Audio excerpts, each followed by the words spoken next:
മിശിഹായിൽ സ്നേഹം നിറഞ്ഞ സഹോദരി സഹോദരന്മാരെ, ആണ്ടുവട്ടത്തിൽ ഒരിക്കൽ കൂടെ നമ്മളൊരു നോമ്പുകാലത്തിലേക്ക് പ്രവേശിക്കുകയാണ്. 25 ദിവസം നീണ്ടു നിൽക്കുന്ന നമ്മുടെ കർത്താവിൻ്റെ പിറവി തിരുനാളിന് ഒരുക്കമായിട്ടുള്ള, ക്രിസ്മസിന് ഒരുക്കമായിട്ടുള്ള 25 നോമ്പിലേക്ക് നമ്മളിന്ന് പ്രവേശിക്കുകയാണ്. ഈ പാതിരാ മുതൽ 25 ദിവസം നമ്മൾ നോമ്പ് നോക്കി രക്ഷകനായ ഈശോയുടെ ജനനത്തിനു വേണ്ടി ഒരുങ്ങുന്ന സമയവും കൂടിയാണ്. ഈ ഒരുക്കം എങ്ങനെയുള്ളതായിരിക്കണമെന്ന് ഈ കാലഘട്ടത്തിലെ തിരുവചന വായനകളിലൂടെ തിരുസഭ മാതാവ് നമ്മെ പഠിപ്പിക്കുന്നുണ്ട്. ഇന്ന് നാം വായിച്ചു കേട്ടത് ലൂക്കായുടെ സുവിശേഷം 1-ാമത്തെ അധ്യായം 5 മുതൽ 20 വരെയുള്ള തിരുവചന ഭാഗമാണ്. സ്നാപക യോഹന്നാന്റെ ജനനത്തെക്കുറിച്ചുള്ള അറിയിപ്പ്. വളരെയേറെ ചിന്താവിഷയങ്ങൾ നമുക്ക് പ്രദാനം ചെയ്യുന്ന മനോഹരമായൊരു തിരുവചന ഭാഗമാണ് നാം ശ്രവിച്ചത്. എന്നെ ഏറ്റവും ശ്രദ്ധിപ്പിച്ച, ചിന്തിപ്പിച്ച ഒരു സന്ദേശം നിങ്ങളുമായി പങ്കുവയ്ക്കുകയാണ്. ഈ തിരുവചന ഭാഗത്ത് നമ്മുടെയൊക്കെ കുടുംബങ്ങൾ എങ്ങനെയുള്ളതായിരിക്കണം എന്ന് സഖറിയായുടെയും എലിസബത്തിൻ്റെയും കുടുംബത്തെ ചൂണ്ടിക്കാട്ടി തിരുസഭാ മാതാവ് നമ്മെ പഠിപ്പിക്കുകയാണ്. സഖറിയായുടെയും എലിസബത്തിൻ്റെയും കുടുംബം, ഈ ഒരു കുടുംബത്തെ തിരഞ്ഞെടുത്ത് ദൈവം അനുഗ്രഹിക്കുകയാണ്. കാലാകാലങ്ങളോളം കാത്തിരുന്ന്, വിശ്വാസത്തോടെ കാത്തിരുന്ന് ദൈവഹിതം എന്ത് എന്ന് വെളിപ്പെട്ട് കിട്ടുവാൻ വേണ്ടി കാത്തിരുന്നൊരു കുടുംബമാണത്. ഈ കുടുംബത്തെക്കുറിച്ച് വളരെ കൃത്യമായി തിരുവചനത്തിൽ വ്യാഖ്യാനിക്കുന്നുണ്ട്. ഈ കുടുംബത്തിൻ്റെ ഒന്നാമത്തെ പ്രത്യേകത, ദൈവത്തിൻ്റെ മുമ്പിൽ നീതിനിഷ്ഠരും കർത്താവിൻ്റെ കൽപ്പനകളും പ്രമാണങ്ങളും കുറ്റമറ്റ വിധം അനുസരിക്കുന്നവരുമായ ഒരു കുടുംബം. അതത്ര എളുപ്പമുള്ള കാര്യമല്ല. ദൈവത്തിൻ്റെ മുമ്പിൽ നീതിനിഷ്ഠരായിരിക്കുക, കർത്താവിൻ്റെ കൽപ്പനകളും പ്രമാണങ്ങളും കുറ്റമറ്റ വിധം അനുസരിക്കുന്ന ഒരു കുടുംബമാവുക. പഴയ നിയമത്തില് മോശ ദൈവത്തിൻ്റെ പ്രബോധനങ്ങളും പ്രമാണങ്ങളുമൊക്കെ ഇസ്രായേൽ ജനത്തെ അറിയിച്ചപ്പോൾ ഉപയോഗിച്ചിരുന്നൊരു വാക്കാണിത്.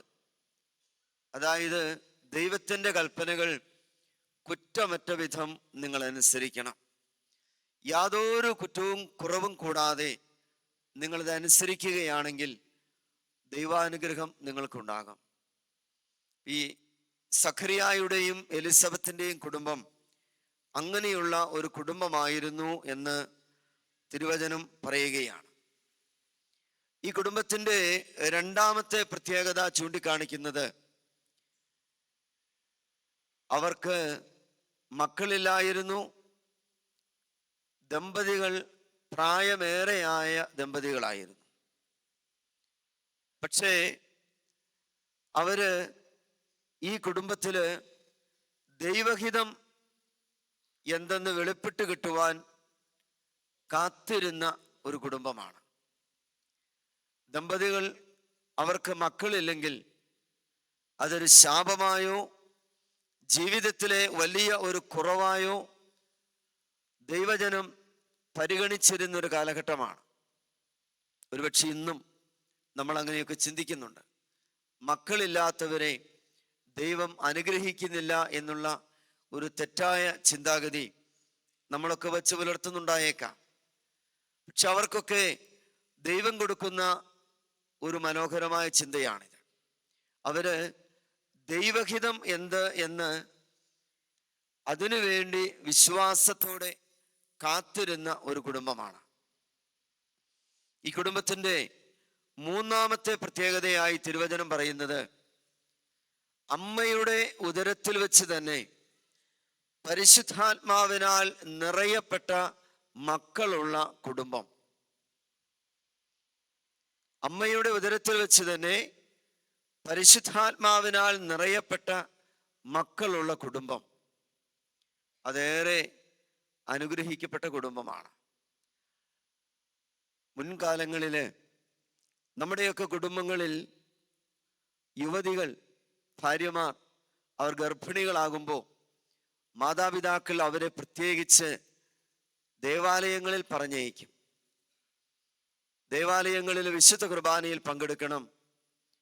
ഉദരത്തിൽ കിടക്കുന്ന കുഞ്ഞ് പ്രാർത്ഥനകൾ കേട്ട് വളരണം. ഉദരത്തിൽ കിടക്കുന്ന കുഞ്ഞ് ദൈവാനുഗ്രഹപ്രദമായ ചിന്തകളും ദേവാലയത്തിലെ സ്തുതി കീർത്തനങ്ങളുമൊക്കെ കേട്ട് അമ്മയുടെ ഉദരത്തിൽ വളരണം. നമ്മുടെ കാരണവന്മാർക്ക് അങ്ങനെ ഒരു ചിന്തയുണ്ടായിരുന്നു. ഒരുപക്ഷെ ഇന്ന് അത് നമുക്ക് ചിന്തിക്കുവാനോ കാണുവാനോ നമ്മുടെ ദേവാലയങ്ങളിൽ സാധിക്കുകയില്ല. അവര് ഇരു ചെവികളിലും ഇയർഫോണൊക്കെ വെച്ച് കൊച്ചിന് വേറെ ചില പാട്ടുകളൊക്കെ കേൾപ്പിച്ചു കൊടുക്കുകയാണ്. അത് ആസ്വദിക്കുന്ന ഒരു കാലഘട്ടം കൂടിയാണ്. ആ ഒരു കാലഘട്ടത്തിലാണ് ഈ വചനം നമ്മൾ വായിക്കുന്നത്. അമ്മയുടെ ഉദരത്തിൽ വെച്ച് തന്നെ പരിശുദ്ധാത്മാവിനാൽ നിറയപ്പെട്ട മക്കൾ.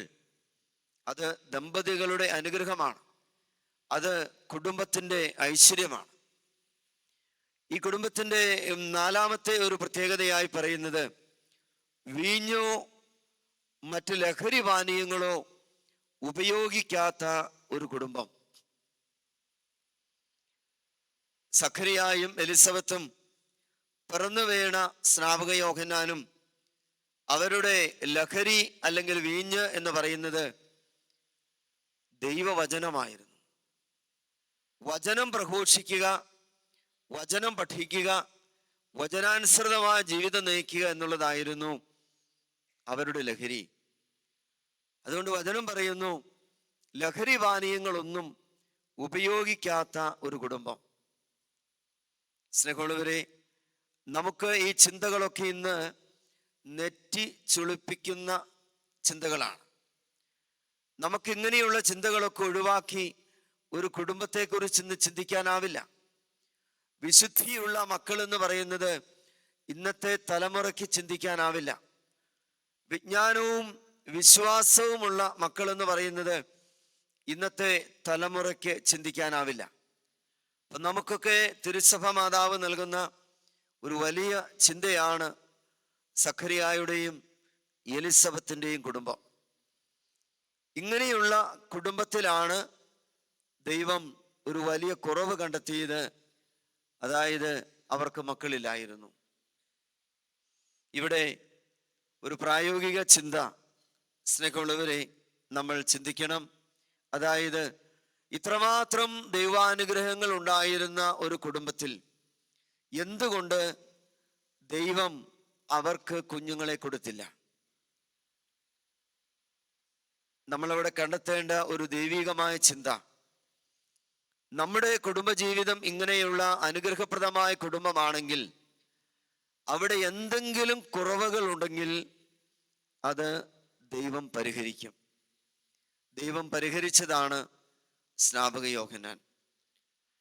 അതുകൊണ്ട് കർത്താവിൻ്റെ കൽപ്പനകളും നിയമങ്ങളും കുറ്റമറ്റ വിധം നിങ്ങൾ അനുസരിക്കുന്നവരാണെങ്കിൽ നിങ്ങളുടെ കുടുംബജീവിതത്തിൽ എന്തെങ്കിലുമൊക്കെ കുറവുകൾ ഉണ്ടായാൽ അത് പരിഹരിക്കുവാൻ ദൈവം സന്നദ്ധനാണ്. ഈ ഒരു ചിന്ത തീർച്ചയായും നമ്മുടെ കുടുംബത്തിൽ, നമ്മുടെ ജീവിതത്തിൽ ഉണ്ടാകണം. കർത്താവിൻ്റെ കൽപ്പനകൾ അതനുസരിക്കുവാൻ നമ്മൾ ബാധ്യസ്ഥരാണ്. അതനുസരിക്കുവാൻ നമ്മൾ കടപ്പെട്ടവരാണ്. സഭയോട് ചേർന്ന് നിന്ന കുടുംബമാണ് സഖറിയായുടെയും എലിസബത്തിൻ്റെയും കുടുംബം. ആ കുടുംബത്തെയാണ് ദൈവം അനുഗ്രഹിച്ചത് എന്ന് നമുക്ക് വചനത്തിലൂടെ മനസ്സിലാക്കുവാൻ സാധിക്കും. അതുകൊണ്ട് ഈ നോമ്പുകാലത്തിലെ ആദ്യത്തെ ചിന്ത ഇതാണ്: നമ്മുടെ കുടുംബം അതെങ്ങനെയുള്ളതായിരിക്കണം? കർത്താവിൻ്റെ മുമ്പിൽ നമ്മുടെ കുടുംബജീവിതത്തെ എങ്ങനെ നയിക്കണമെന്ന് 4-5 ചിന്തകളിലൂടെ തിരുസഭ മാതാവ് നമ്മെ പഠിപ്പിക്കുകയാണ്. ഈ ചിന്തകൾ നമുക്ക് മനസ്സിൽ സൂക്ഷിക്കാം. ഈ ചിന്തകളിലൂടെ ഈ നോമ്പുകാലത്തിലേക്ക് നമുക്ക് പ്രവേശിക്കാം.